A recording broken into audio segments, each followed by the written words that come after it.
और सिर्फ ये दिन हमें इसलिए नहीं मिले कि धरती पर ही हमें सब कुछ कर कर निपटे कर बच्चे पैदा हों, जवान हों, शादी हो, बडेरे हो जाएं, हम फिर हम सब नाती पोते देख लें, अब जाएंगे अगले। ये नहीं है परमेश्वर का प्रोग्राम। ये परमेश्वर का प्रोग्राम साहब, ये 2 पैरों वाले भी यही काम करते हैं, 4 पाँव वाले भी वही काम करते हैं। परमेश्वर ने हमें अपने स्वरूप में, अपनी समानता में बनाया।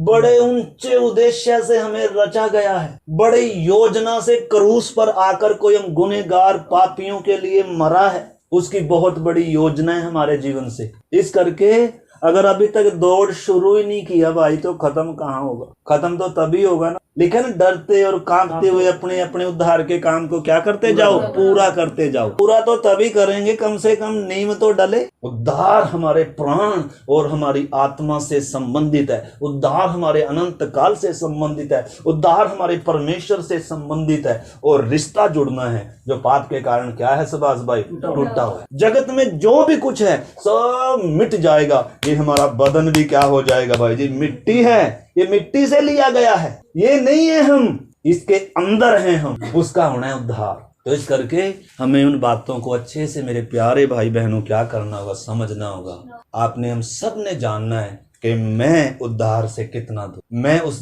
जंगली जैतून में सटा हुआ, हर हफ्ते उसी में जड़ पकड़ता जा रहा हूँ और मजबूती से, या मैं धीरे धीरे क्या होता जा रहा हूँ, कटता जा रहा हूँ। क्योंकि वचन हर दिन क्या करता है, एक में से काट, जब तक उसमें से कटे, डुबो कर नहीं है, उसमें ऐसे खींच कर डुबोया नहीं जाता है, बल्कि उसमें से काट कर, अलग कर कर फिर पानी में डुबोया जाता है और तभी उसमें सांटा जाता है। अगर उसमें से कटे नहीं तो उसमें सांटा ही नहीं जाएगा। बपतिस्मा भले ले लिया।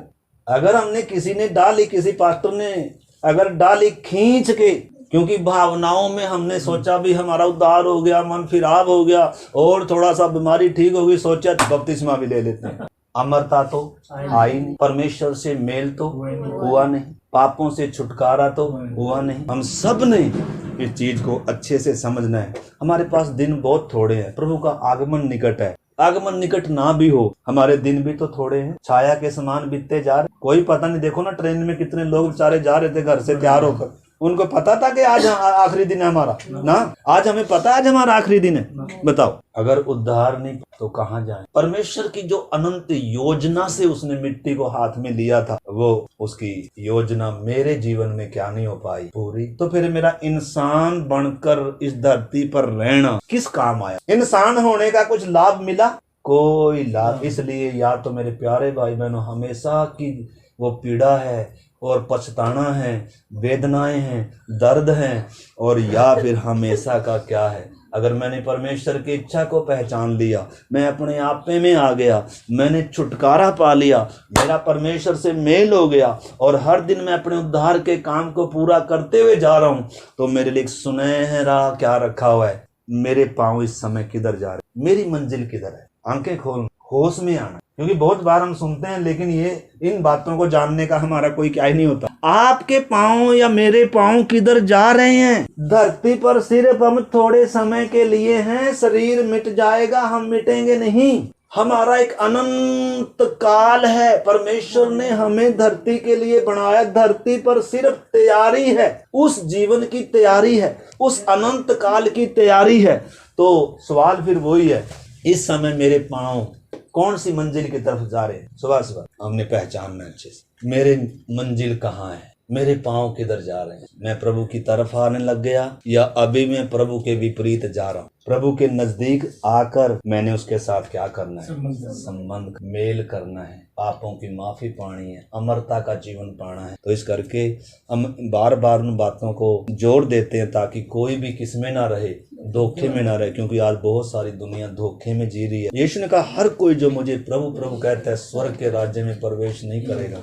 यानी कि उनके साथ क्या हो रहा है? धोखा। वो सोचकर चल रहे हैं, देखो हम तो यीशु के नाम में क्या कर रहे हैं। अगर यीशु के साथ संबंध नहीं है, ऐसा हो सकता है यीशु के साथ बिना संबंध के भी ये काम हो सकते हैं, ऐसा है। यीशु मसीह ने जब चेलों को भेजा था ना, जब तक तो क्रूस पर भी नहीं मरा था, जब भी उन्होंने क्या किया था? दुष्ट आत्मा को निकाला था, बीमारों को ठीक किया था। आनंद दे प्रभु, तेरे नाम से तो हम क्या करते हैं? दुष्ट आत्मा को निकाल। कह रहा ये नहीं है कोई बड़ा विषय। बड़ा विषय वो है जब तुम्हारे नाम किधर लिखे जाए, स्वर्ग में लिखे जाए। तुम्हारा परमेश्वर से क्या हो जाए, मेल हो जाए। तो इस समय एक बार फिर से मैं आपके सामने एक बड़ा सा क्वेश्चन मार्क लगाकर जा रहा हूँ। होना चाहिए कि नहीं हमारे सामने, हर दिन हमारे सामने होना चाहिए, मैं किधर जा रहा हूँ। आंख खोलकर हमने देखना है, होश में आना, मैं किधर जा रहा हूँ, मैं किसके लिए तैयार हो रहा हूँ। इस समय एक मसीह विरोधी का युग आने वाला है, दुनिया उसके लिए तैयार हो रही है, दुल्हन अपने स्वामी के लिए तैयार हो रही है। यीशु दुल्हा आ रहा है, दो दूल्हे आने वाले हैं। इससे पहले कि एंटी क्राइस्ट दूल्हा बनकर पूरी दुनिया पर क्या करे, अपना राज्य स्थापित करे और हर कोई उसको दंडवत करे भाई जी, उससे पहले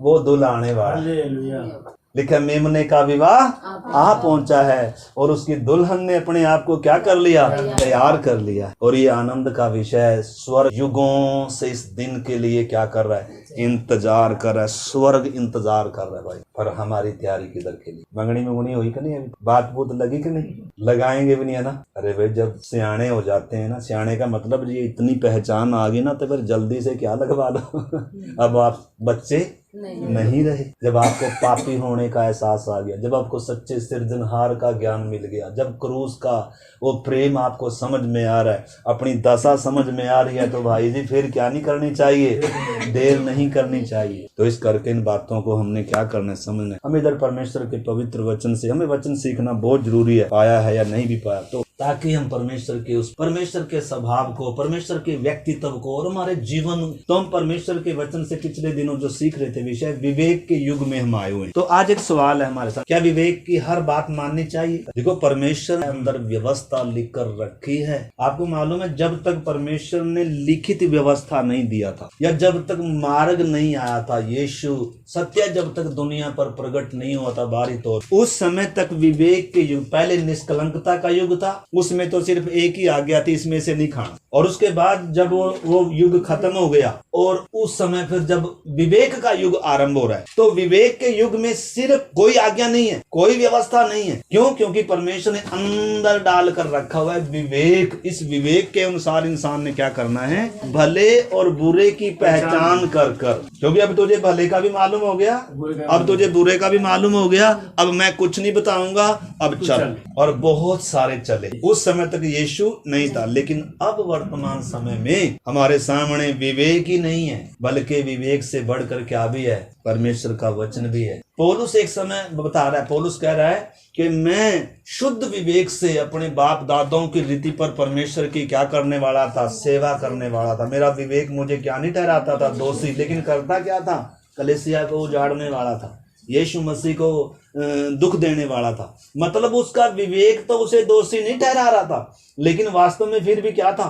बहुत सारे बोलते हैं अरे अंदर की सुनकर चल, अंदर ही है जो कुछ, मेरा विवेक मुझे बता रहा है। अरे भाई तेरा विवेक तुझे बता रहा है शायद क्या है वो उतनी ही सच्चाई जानता था उस समय तक। तो आप बातों को समझना, विवेक के युग में इतना ही प्रकट होकर मिला था। इस करके जो उतनी सच्चाई के अनुसार चले वो धर्मी गिने गए और वो उन्होंने परमेश्वर को प्रसन्न किया। लेकिन हम देखते हैं इंसान ने अपने विवेक को जब दबाया, अपने विवेक को जब क्या किया, अशुद्ध किया, अपने विवेक को जब क्या किया, उसको आपको मालूम, पिछली बार हम देख रहे थे, पिछली बार हमने देखा था विवेक चेतावनी देता, विवेक क्या करता है, गवाही देता है। देखा उनके विवेक क्या देते हैं, गवाही देते। और तीसरी बात हम देख रहे थे, विवेक क्या करता है, सुरक्षित रखता है। नीति वचन में हमने सीखा था विवेक क्या करता है, सुरक्षित रखता है। लिखा तेरा विवेक तुझे क्या रखेगा, सुरक्षित रख। आप बोल रहे इसकी सीखने की क्या जरूरत। वैसा परमेश्वर ने हमारे अंदर डाल कर रखा हुआ है और इसको दबाकर हम जीवन बिता नहीं सकते।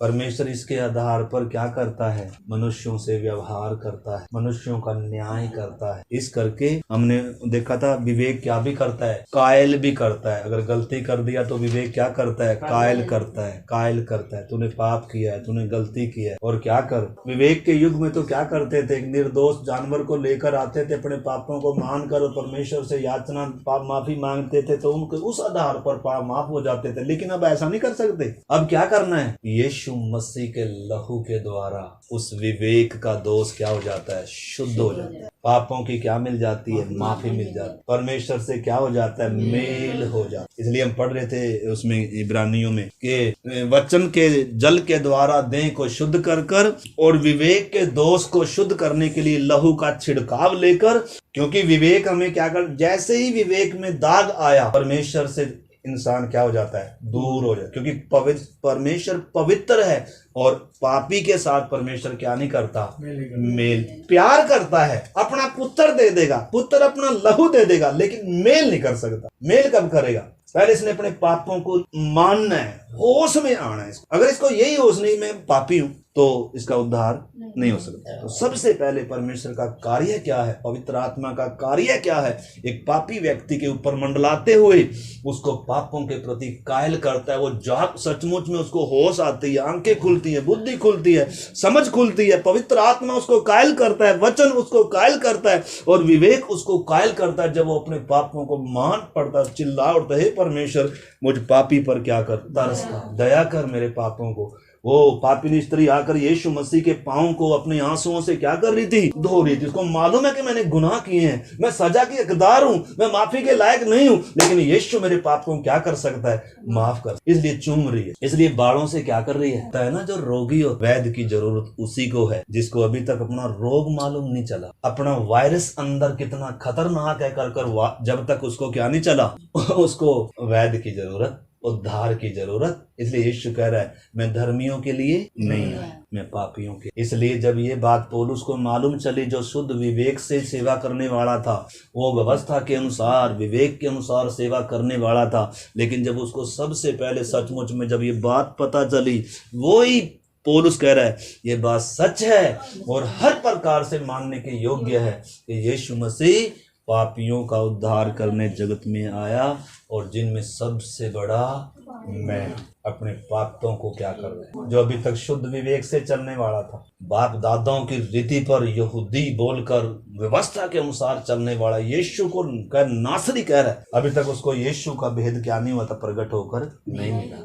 विवेक के युग, विवेक के अनुसार चलने वाला था, लेकिन सवाल क्या था, क्या विवेक के अनुसार सारी बातें मानकर मतलब धर्मी ठहर सकते हैं? है? मेरी बात पता नहीं समझ, मेरे सवाल। बहुत सारे देखो जो आज भी न्याय करते हैं, जज लोग हैं, तो कई बार बोलते हैं हमने अंतरात्मा की आवाज सुनकर क्या किया, ये फैसला किया, और वो संतुष्ट हो जाते हैं। उनको जितनी नॉलेज है सच्चाई के बारे में, जितना उनको मालूम है, उस हिसाब से वो फैसला, वो वहीं तक सीमित है, लेकिन उद्धार थोड़ा प्राप्त कर सकते। विवेक के अनुसार ऐसा संतुष्ट होकर उनका न्याय पूरा न्याय थोड़ा हो गया। मेरा कहने का मतलब है, हमने बातों को समझना है। परमेश्वर ने इंसान के अंदर एक विवेक, एक सत्य डालकर रखा है, लिख कर रखा हुआ है कि गलत क्या है, सही क्या है, तो क्या कर, फैसला कर और उसके अनुसार सही का चुनाव। लेकिन विवेक का युग खत्म कैसे हुआ माता, विवेक का युग खत्म कैसे हुआ? विवेक के युग में परमेश्वर ने कैसे खत्म किया विवेक का युग? अंतिम में आने से बाद अभी हम कौन से युग में रह रहे हैं माता?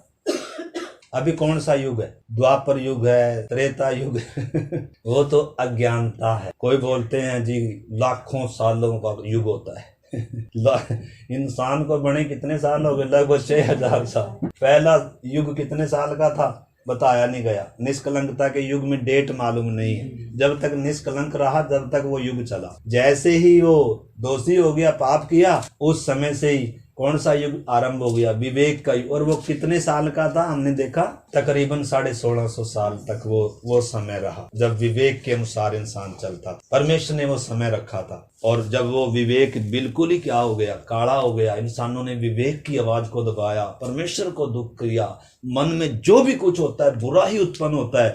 आखिर में परमेश्वर ने कहा मैं इसको क्या कर दूंगा, पृथ्वी पर से मिटा दूंगा। तो भी दयालु पिता परमेश्वर अनुग्रहकारी, क्योंकि इंसान को अपने रूप में समानता में बनाया, प्यार करता है, नहीं चाहता कि दुष्ट भी क्या हो जाए, नाश हो जाए, इसलिए बचने का मौका दिया। लेकिन इंसान बचने वाला है क्या? जानवर किश्ती में आगे, लेकिन कौन नहीं आए? आज भी तो ऐसा ही बड़े से बड़े पापी बदल कर संगति में आ रहे, लेकिन बहुत सारे भक्त बनकर चल रहे।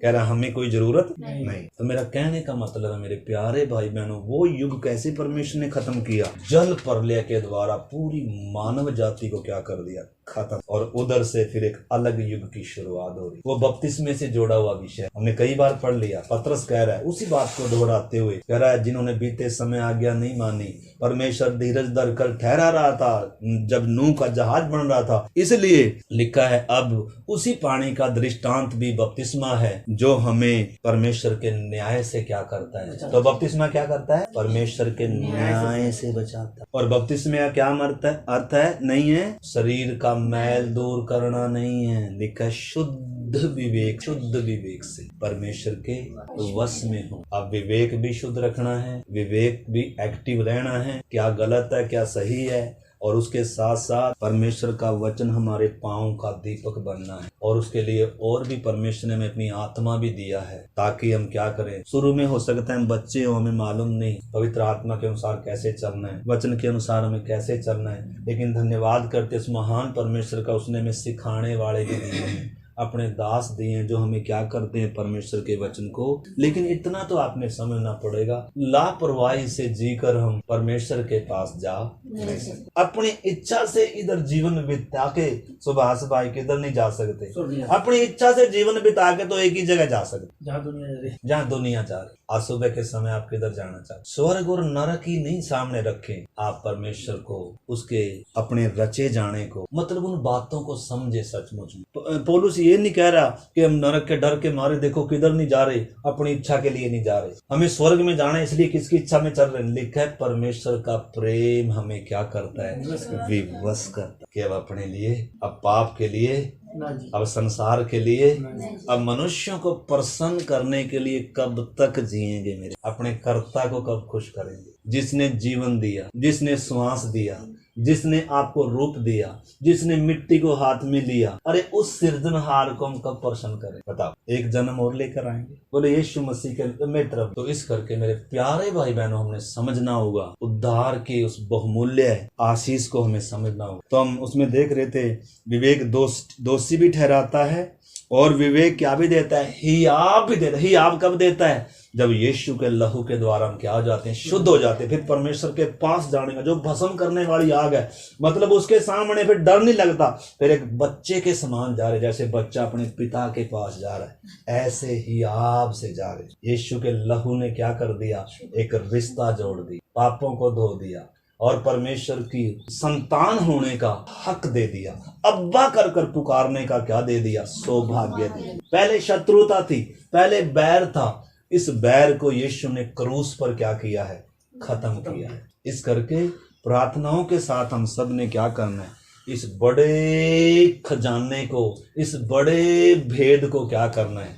समझना। मसीह जीवन सिर्फ प्रार्थना में आना नहीं, एतवार को संडे को 2 घंटे के लिए गीत गाना, भजन गाना, ये मसीह जीवन नहीं है, बल्कि 7 दिन 24 घंटे परमेश्वर के साथ क्या है? एक रिश्ता है। और ये रिश्ता सबसे प्यारा रिश्ता है। इससे प्यारा पति का रिश्ता नहीं है, इससे प्यारा पत्नी का नहीं है, इससे प्यारा भाई बहन का नहीं है, इससे प्यारा दुनिया में और कोई रिश्ता नहीं है। अगर इस स्तर तक नहीं आए तो मसीह जीवन में फिर आनंद भी नहीं, क्योंकि ये जो रिश्ते हैं ये हमें दुख के अलावा क्योंकि जब हमारी मनोकामना इनके द्वारा पूरी होगी तो थोड़ा शांति मिलेगी, लेकिन जैसे ही हमारा बेटा हो, बेटी हो, पति हो, पत्नी हो, पास्टर हो, मेरी इच्छा के अनुसार थोड़ा सा नहीं हुआ तो बस फिर तो ऐसे देखेंगे तो इस करके आज परमेश्वर ने जो हमें मौका दिया, ज्यादा कुछ नहीं है। तो विवेक को मतलब हमने 6 बातें हैं। विवेक क्या भी देता है? हियाव देता है। और फिर हम देखते हैं विवेक को हम क्या भी करा सकते हैं? चुप तो भी करा सकते। जैसे बिगड़ा हुआ बच्चा ना, माँ बाप बोलता है ना, कुछ बोलता है, अरे चुप। कुछ बुजुर्ग बोलते हैं ना, अरे चुप रह, तुझे क्या मालूम, मुझे क्या है, मुझे सब मालूम। तो किसको भी चुप कराते हैं। जैसे माँ बाप को चुप करा देते हैं, ऐसे ही हम किसको भी चुप करा सकते हैं। विवेक तो हमें बार बार बता रहा है, अरे तू सही नहीं कर रहा, अरे तू सही नहीं कर रहा भाई साहब, तेरे उसके खिलाफ तेरे अंदर कड़वाहट भरी पड़ी है, तू शुद्ध हो जा। उसको तूने अभी तक माफ नहीं किया, शुद्ध हो जा। उससे अभी तक तूने माफी नहीं मांगी, शुद्ध हो जा। तूने आज वहाँ चोरी करी, तूने आज वहाँ हेराफेरी करी, वहाँ बेईमानी करी। विवेक तो कई बार हमें आगाह करता है, लेकिन हम बोलते हैं अरे चुप हो जा, तो चुप कराकर भी क्या कर सकते हैं, शांत कराकर जी सकते हैं। लेकिन ये चुप होगा बताओ? और बूढ़ा जो बेचारा, माँ जो है प्यार करती है बच्चे से, भले बार बार बोल रहा है चुप हो जा, लेकिन फिर भी वो क्या करता है बेचारा, क्यों टोकता ही रहता है। इसलिए परमेश्वर ने विवेक भी दिया है भाई जी, माँ बाप भी दिए हैं, गुरु भी दिए हैं, शिक्षक भी दिए हैं, उनकी क्या करना है, मानना है।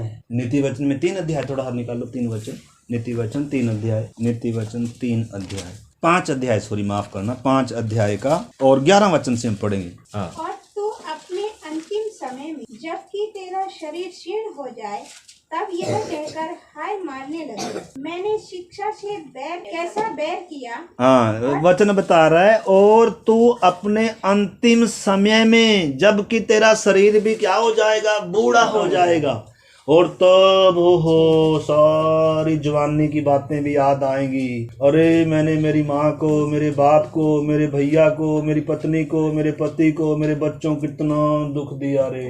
अरे विवेक याद दिलाएगा सारी बातें, क्या दिलाएगा, याद दिलाएगा।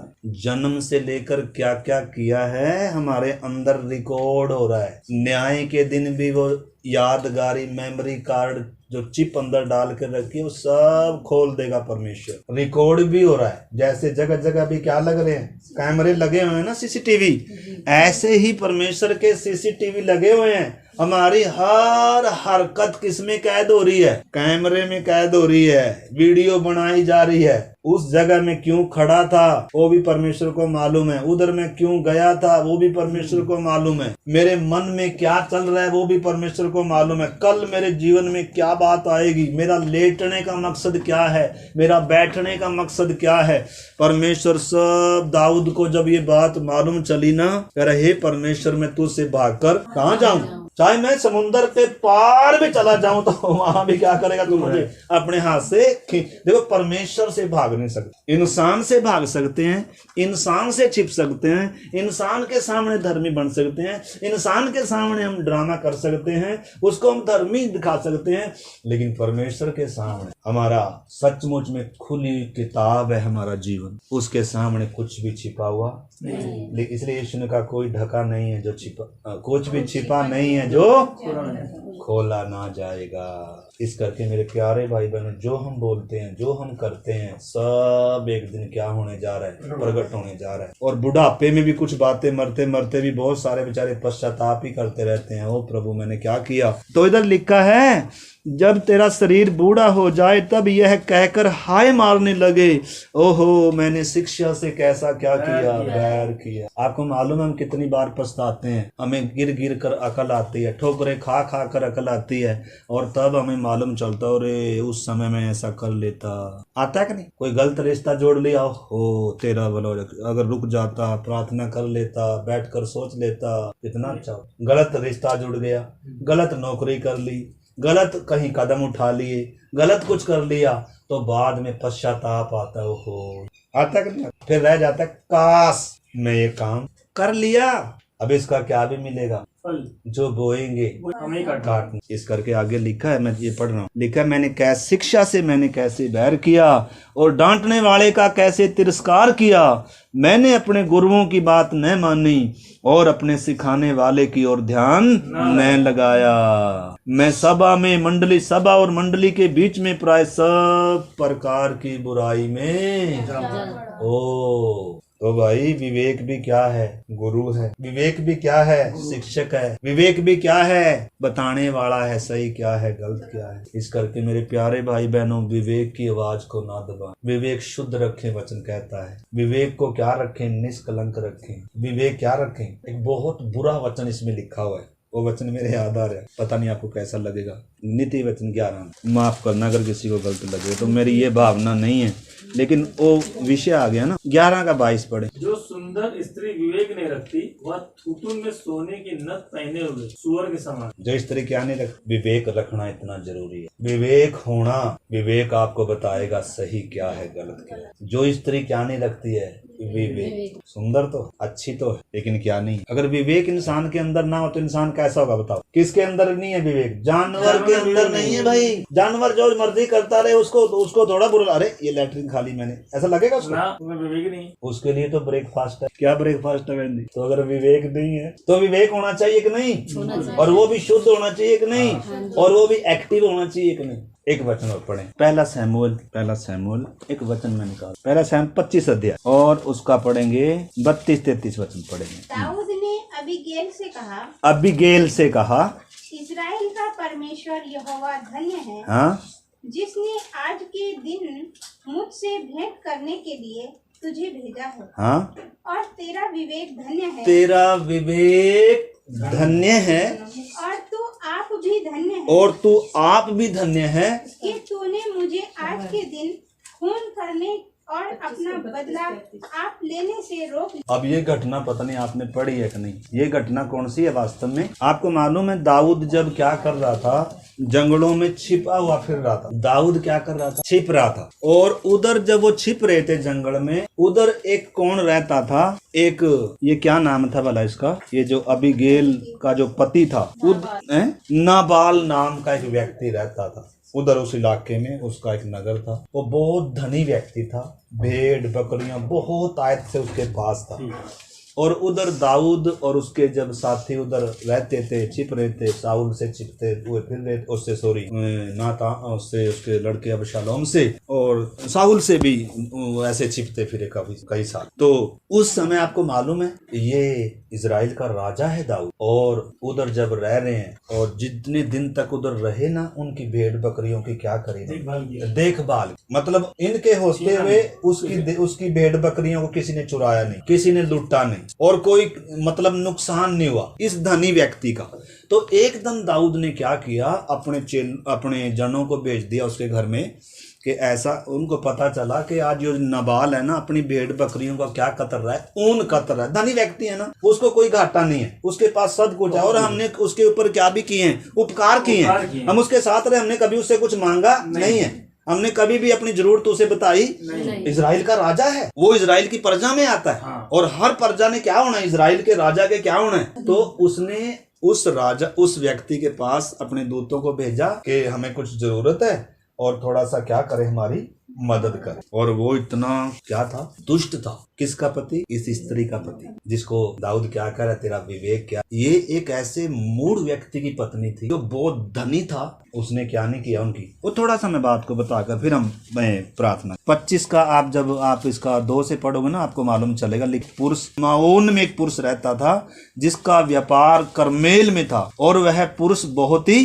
धनी था, और जिसकी 3000 भेड़ें और 1000 बकरियां, वह अपनी भेड़ बकरियों का ऊन कतर रहा था। तो उधर उसने क्या किया? और लिखा है, और उस पुरुष का नाम नबाल और उसकी पत्नी का नाम अबीगैल था। स्त्री तो बुद्धिमान और रूपवती थी, परंतु पुरुष कठोर और बुरे बुरे काम करने वाला था। यह काले वंशी था। तो ये है इन दोनों का परिचय। पति क्या है? कठोर। पत्नी क्या है? बुद्धिमान। रूपवान भी है, लेकिन क्या भी है भाई जी? विवेक भी है, समझ भी है। मालूम है इजराइल का राजा है, मालूम है मेरा पति क्या है। तो उसने जब उसके पति ने उनको क्या करा दिया, 9 से मैं पढ़ता हूँ। दाऊद के जवान जाकर ऐसी बातें को सुनाकर चुप रहे। नाबाल ने दाऊद के जनों को उत्तर देकर उनसे कहा, दाऊद कौन है? यिशै का पुत्र कौन है? आजकल बहुत सारे दास अपने अपने स्वामी के पास से भाग जाते, यानी कि वो तो भागा हुआ है, वो तो साउल के डर से। क्या करना? इसका विवेक देखो उसने क्या कर, इसने अपने विवेक को कैसे क्या करा दिया?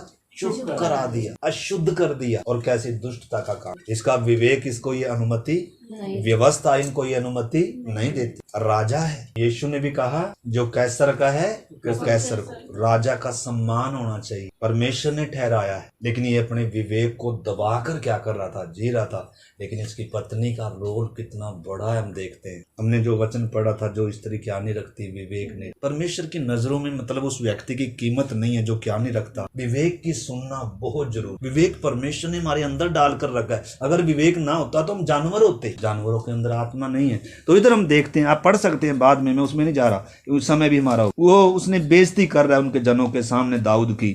और वो जब चले गए, लिखा है आजकल बहुत सारे दास अपने अपने स्वामी से पास के भाग जाते हैं, क्या मैं अपनी रोटी पानी और जो पशु मैंने अपने कतरने वाले के लिए मारे हैं ऐसे लेकर ऐसे लोगों को दे दूं जिनको मैं जानता नहीं कहाँ के हैं। अब ये विवेक को क्या कर रहा है, गलत काम। तो ऐसे भी हैं भाई जी, आज भी ऐसे हैं, मर्जी से चलेंगे, मतलब कोई किसी का कोई आगे ऊपर नहीं। भाई किसी ने विवेक डालकर अच्छा क्या है भला क्या है मालूम होना चाहिए। हमारे परमेश्वर इसको मालूम था इजराइल का राजा है, लेकिन इसने उन बातों पर जोर नहीं दिया।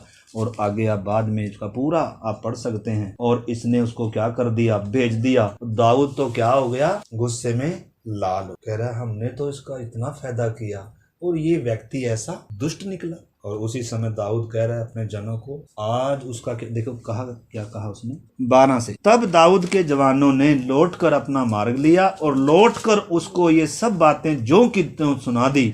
तब दाऊद ने अपने जनों से कहा अपनी अपनी तलवार बांध लो।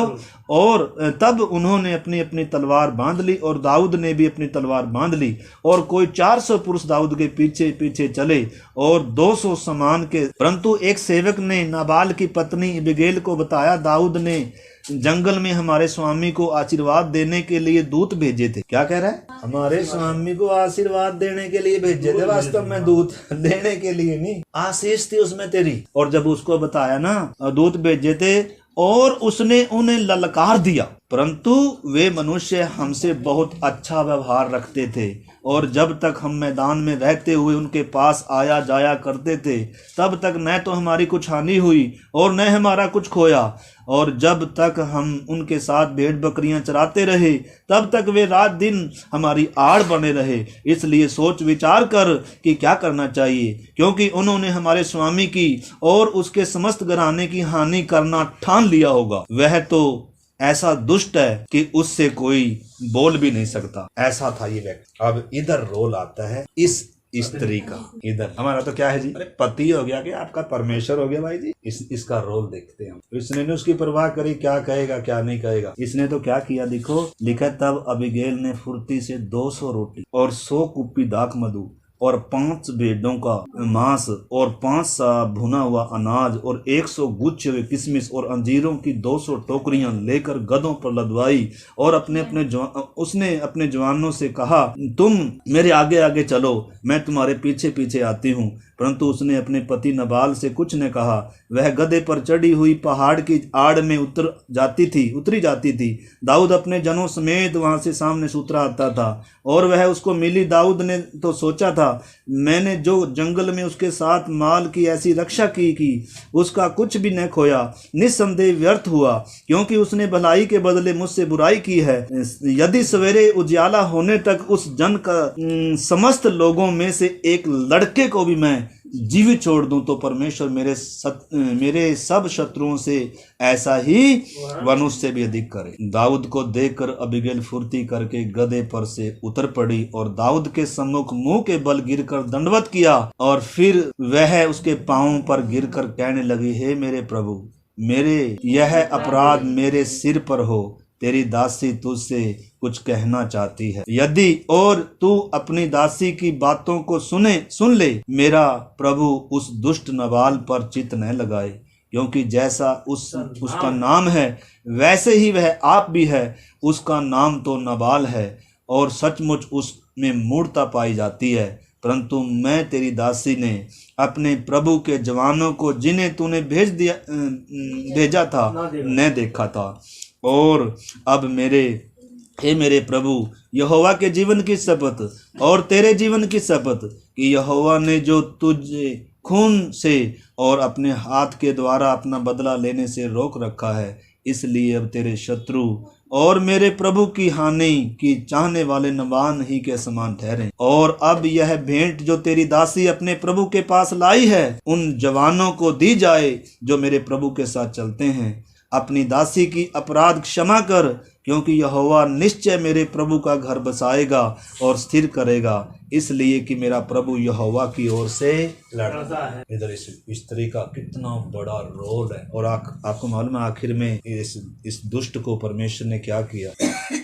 उधर ही मार दी, मर गया। ये बाद में के साथ क्या करे, जैसे इसने थोड़ा सा संदेश भेजा उसी समय जैसे रिबेका कैसे आई थी, रिबेका सहेलियों के साथ किधर आ रही थी, तो दाऊद यीशु मसीह का भी फर्ज। मेरा कहने का मतलब है, आप आगे इसको पढ़ सकते हैं, मतलब विवेक एक व्यक्ति के अंदर क्या करता है, कितना बड़ा काम। लेकिन बहुत बार हम विवेक को क्या कर दे, दबा दे। तो इसको दाऊद कहता है, और तेरा कह रहा है धन्य है परमेश्वर यहोवा, और उसको भी कह रहा है तेरा विवेक भी धन्य, और तू भी क्या है धन्य, तूने मुझे अपराध लहू बहने से क्या करके रखा है। यानी कि उस स्त्री ने दाऊद को खून बहाने से क्या करके बचा लिया। मेरा कहने का मतलब विवेक हमारे अंदर एक बहुत बड़ा परमेश्वर का क्या है गिफ्ट है। अगर विवेक ना होता हम जानवरों के समान होते, परंतु क्या हम विवेक को शुद्ध रखते हैं या विवेक को मानते हैं या समझते भी हैं। मेरे प्यारे भाई बहन, इस करके आइए हम थोड़ी देर प्रार्थना करें। विवेक के युग के बारे में बहुत सारी बातें, लेकिन समय इजाज़त नहीं दे रहा, समय हो गया का। Hallelujah hallelujah. परमेश्वर ने जिस भी नगर में रखा है, जिस क्षेत्र में रखा है, समाज के प्रति हमारी कुछ जिम्मेदारियां होती हैं, सरकार के प्रति भी हमारी कुछ जिम्मेदारियां होती हैं। उन सब का हमने पालन करना, वो हमारी भलाई के लिए होते हैं, अधिकार हमारी भलाई के लिए। रोमियो की पत्री 13 अध्याय जब आप पढ़ेंगे, हम अच्छे नागरिक कैसे बन सकते। राजा का सम्मान करना, यीशु ने भी कहा जो राजा का है वो राजा को दो, जो परमेश्वर का है वो परमेश्वर ने हमारे ऊपर सरकार ठहराई है, अधिकारी ठहराए हैं, हमें सबका आदर करना है, सबको मानना है हमें। हमारा विवेक हमारे अंदर ये चेतावनी देता है। पतरस ने अपनी पत्रियों में उल्लेख किया है उसका। हालेलुया। हम प्रार्थना करें प्रभु सचमुच में तेरी आवाज को हम पहचान कर चलने पाए और सही का चुनाव करने पाए। प्रभु अगर हमें मालूम है भलाई करना, लेकिन अगर हम भलाई करते नहीं है, तेरा वचन उसे पाप में गिनता है प्रभु। हालेलुया। प्रभु हमें कृपा दे, प्रभु हमें अनुग्रह दे प्रभु, कि हम भले भले काम करें प्रभु, जो तेरी इच्छा है उसके अनुसार तुझे प्रसन्न करते हुए चले। प्रभु तो हम सबको ऐसी कृपा दे। जितने हमारे भाई बहन अभी तक विश्वास में नहीं आए, कितनी हमारी बहनें हैं जिनके पति अभी विश्वास में, विनती करते हैं हमारे एक हमारे भाई बहनों सब पर तरस का दया कर, किसी भी प्रकार के कोई बंधन में ना रहे, अज्ञानता में ना रहे प्रभु। उनका विवेक सचमुच में इन दिनों कायल करे प्रभु। सचमुच में उन्हें प्रभु तेरा आत्मा और तेरा सुनाया गया ये पवित्र वचन उनके जीवनों में काम करे, ताकि खुदावंद वो भी प्रभु अपने अंदर की आवाज को और बाहरी आवाज को भी जो उन्होंने सुनी है खुदावंद, उस पर मन लगाएं और लौट आए। सबको प्रभु उद्धार पाने का अवसर मिले प्रभु। और जितने हम सब भी हैं, हमें भी प्रभु राजा का भी और हमारे देश के कानूनों का भी आदर करें, क्योंकि आपने हमारी भलाई के लिए सब रखे हैं प्रभु। हम अपने विवेक को शुद्ध रखें, विवेक को प्रभु मैला ना करें, अशुद्ध ना करें, इसको चुप ना कराएं, बल्कि प्रभु सचमुच में हम हियाब के साथ, जैसे पौलुस कहता है मेरा विवेक भी पवित्र आत्मा में गवाही देता है। प्रभु पवित्र आत्मा में हमारा विवेक हमें गवाही दे और हम हर उस भले काम को करें जिसके लिए आपने हमें सिरजाए प्रभु। प्रभु तो हम सबको ऐसी कृपा दे। आपके हाथ में धन्यवाद आज की संगति के लिए, आज के वचन सुनने वाले हर एक मेरे भाई बहन के जीवनों में ये वचन का कोई भी सत्य की आवाज को दबाने वालों में ना बन, बल्कि सत्य को सुनने वाले, सत्य को जानने वाले बने प्रभु, ताकि सत्य हर एक व्यक्ति को आजाद करने प्रभु आपके हाथ में सौंपते हैं। आप बात करें, हर एक के अंदर बात करें और बाहर भी जो आपने हमें सुनने के लिए दिया, सत्य है जानने सुनने के लिए दिया है, इसको भी हम जान सके प्रभु। आपके हाथ में सौंपते हैं। धन्यवाद करते हैं आपने हमारी प्रार्थना को सुना। यीशु मसीह के नाम से हम प्रार्थना को सबको जय मसीह की।